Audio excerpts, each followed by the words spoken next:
Suboxone withdrawal day 25, second video for the day. I want to touch on a timeline for everybody, okay? Now, first of all, when I dropped down to 3 milligrams is when things started getting difficult, okay? That's why I didn't want to keep it at 3 milligrams for a long period of time. I wanted to get this over and done with as quickly as possible. So within 1 month, I went from 8 milligrams down to 3, big jump all at once, okay?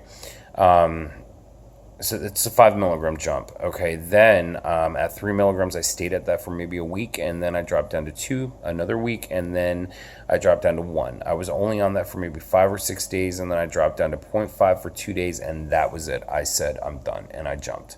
Okay. The first couple of days are going to be the most difficult. You're not going to sleep. I'm not going to lie to you. I'm not going to sugarcoat this. It's not going to be easy, but I am going to tell you that it's way better than any opiate withdrawal I have ever been through. It wasn't as extreme. I still had some energy, and I was still somewhat functional. I did have the runs extremely bad. Now, you can manage the runs. You can manage them by eating certain things that are going to bind you up, or you can take loperamide. I would not suggest I wouldn't suggest taking too much loperamide because it is a opiate. It just doesn't cross the blood-brain barrier, but it is going to feed the opiate receptors. You don't want something that is going to prolong the withdrawal. So on the first couple of days, I think I took maybe 4 or 5 both days, and that was the extent of it because I understood that what was going to happen if I continued to take this, even though it made me feel a little bit better, it wasn't about me feeling better. It was about whether or not the loperamide was going to prolong the withdrawals, okay? First 2 days, runs. Every 5 minutes, I was in the bathroom, okay? Buy baby wipes. You're going to want to wipe. You can't take a bath every second of the day. So obviously you want to make sure that you're keeping it clean down there, and it's going to be raw. So just make sure that you're using hypoallergenic and sensitive baby wipes because you're going to want them to clean yourself up. All right. I'm not trying to be gross, but this is unfortunately just a part of this process. All right. So anyway, 1, 2, no sleep, insomnia. I was going to bed at like 8 or 9, and I was still getting up at like maybe 10 or 11, maybe even 12, and that was it. And then I was up for the rest of the night.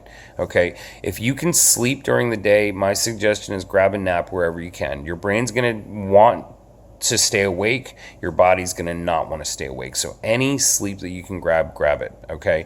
Third day. The runs had basically stopped on the third day, but my stomach still ached really bad. All right. Still, again, no sleep. I think I got maybe 3 or 4 hours of sleep that night.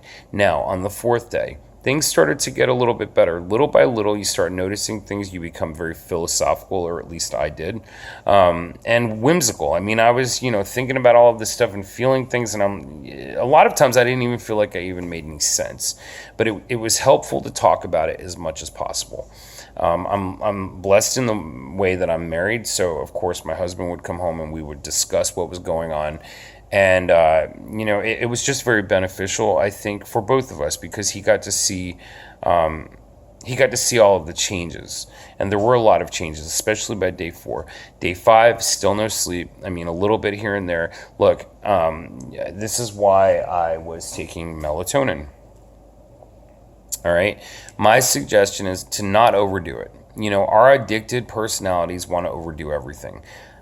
If you can't sleep, you can't sleep. If you take too much of this, what's going to happen is you're going to sleep for about maybe 2 or 3 hours. You're going to wake up feeling so damn groggy, but you're just not going to be able to sleep. So if you overdo it, you're going to pay for it. Promise you. All right. And a normal person that isn't going through withdrawals, this would probably make them very sleepy. All right, so anyway, day 4, things started to change, at least emotionally. I started to feel better. I started to feel like I was waking up. But again, I didn't want to be around a lot of people. I was still freezing. I was taking a million baths. The Epsom salt really helped. It's full of magnesium, which is something that your body is severely lacking in. Again, guys, black beans, black-eyed peas, kidney beans, cannelloni, which is white kidney beans. It's important. If you guys look up what kidney beans do for your body, it's amazing what they're packed full of. They are considered a superfood. Spinach, superfood. Carrots, superfood. Those are things that you're going to want to stick to. you, do not eat processed food. You don't want sugar. Sugar, just FYI, works off of the same receptors, the same chemicals that that believe it or not, cocaine works off of. You don't want to inundate your body. You're going to have cravings. It's natural for you to have cravings. Make sure that if you have food around, that it's not snack food that's full of shit. You're going to want to make sure that whatever you're eating is healthy. Look, guys, I'm 25 days in and I'm still eating salads. I'm still eating cruciferous vegetables. I'm doing everything I can to replenish my body's nourishment. Something that we didn't pay a lot of good attention to. You want to stay away from saturated fat. You want to stay away from bleached white flour products such as bread. Please, for the love of God, stay away from bread. Okay, it's not good. It's full of bad carbs, bad carbs, bad carbs. If you're going to eat stuff, make sure that you're eating things that are full of simple sugars. Apples, mangoes. You're going to want bananas because, again, bananas are full of magnesium. They're full of potassium, and you need that. Your body is screaming, especially because your central nervous system is out of control. And I believe the other part of your central nervous system is your ENS, your enteric nervous system. Either way, out of control. Think about it. Your nervous system is connected to every nerve in your body. So of course, what's happening when our nervous system is acting up and it's going crazy, it's making all of the nerves all over your body just go nuts. I kept thinking maybe there was something wrong with me because my brain was playing tricks on me, and had it not been for the education that I have to understand what the process was, what the symptoms were going to be, I swear I would have gone to the hospital. Okay. But because I knew, and God knows we've all been through this process before, at least most of us have, you kind of know what to expect. Don't let your brain psych you out. Remember, our body is screaming for more of the drug, but your mind has to be stronger than your body. You have to tell your body no, no, no. That's a hard word for addicts to use, no. For me, it was anyway. Anyway, 5th, 6th, 7th, you're going to be kind of achy still. You're going to be really cold, but you're going to feel better. Every day gets better. Look, if you have windows where you have clarity, it's going to be enough to give you hope. And starting on the 4th day, you have little windows like that where you start having clarity and you start feeling things that are just incredibly intense. Because again, while we're in our addiction on these drugs, our entire system is completely shut down. It's not the same. The way I function right now has no bearing on the way that I function on the Suboxone. I mean, it is like night and day. All right. Let's see. Make sure that you guys make a plan. Again, if you want to be successful, you need to make sure that you have everything available to you that you need. Somebody was talking to me tonight about being alone. They're afraid of being alone. I know that going through this process, the last thing I wanted to do was really be around people. Anyway, day 10, 11, 12, kind of the same stuff. Felt very lethargic, very heavy. But again, this is natural. It's normal. You have, like I said, windows where you have energy. You have windows where you take your supplements and then all of a sudden you're starting to feel a little better for a while. Excuse me, guys. One of the other things I'm going to tell you that I read, and I wasn't quite sure if it would happen to me or not, but day 16, 17, 18, I was watching a report by a doctor, and he said that oftentimes he heard people say that around 16, 17, 18, they started feeling crappy again. It's temporary. My stomach felt like I had rocks in it. My spine felt like I had a clamp on it, okay? It goes away. It's temporary. It's not permanent.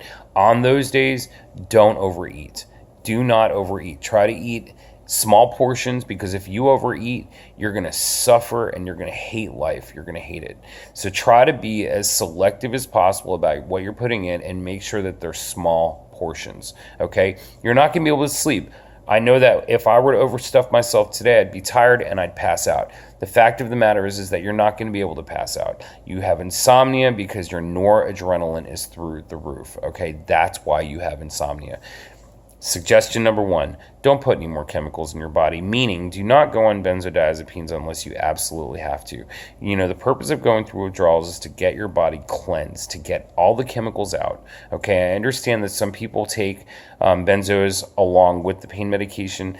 I understand in those cases, you're going to have to titrate the benzo down. But one thing at a time, get rid of the buprenorphine first, then worry about the benzo. And if you're going to get rid of the benzo, my suggestion is to talk to a doctor about a titrating schedule. I don't know a lot about benzos. When I came off benzos 3 years ago, I didn't know anything about them. I had been taking them. I never abused them. So when I came off them, I had no idea and no expectations that I would go through withdrawals.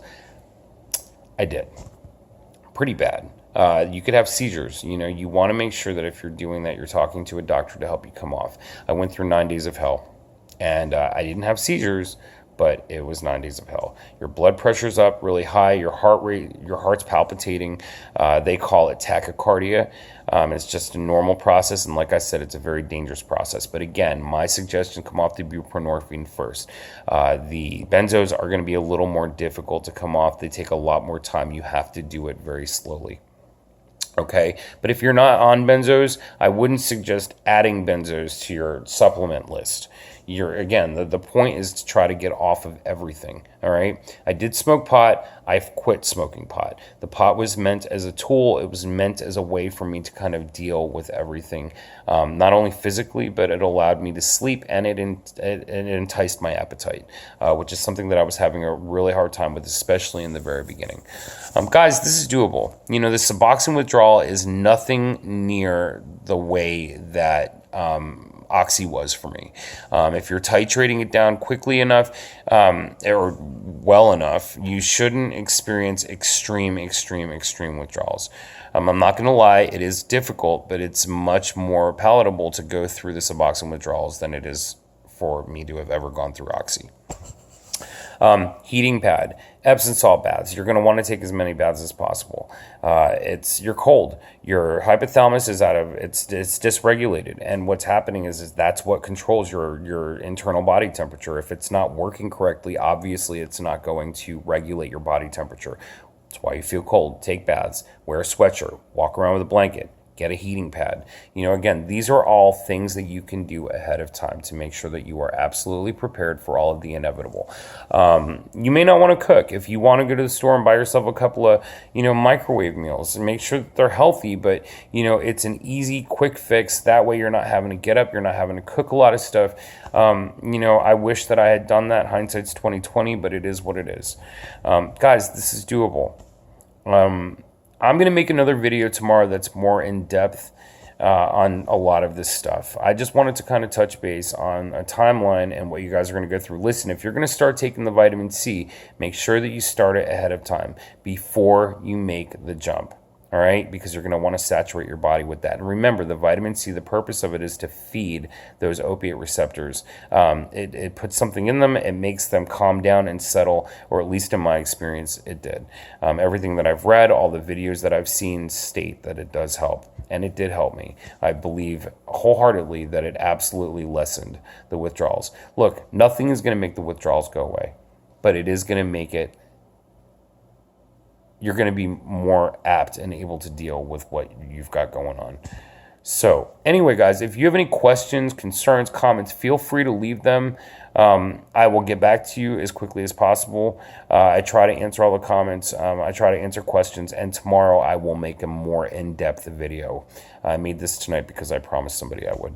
Anyway, y'all have an awesome night. You can do this. You all are warriors. You're not victims. You are warriors.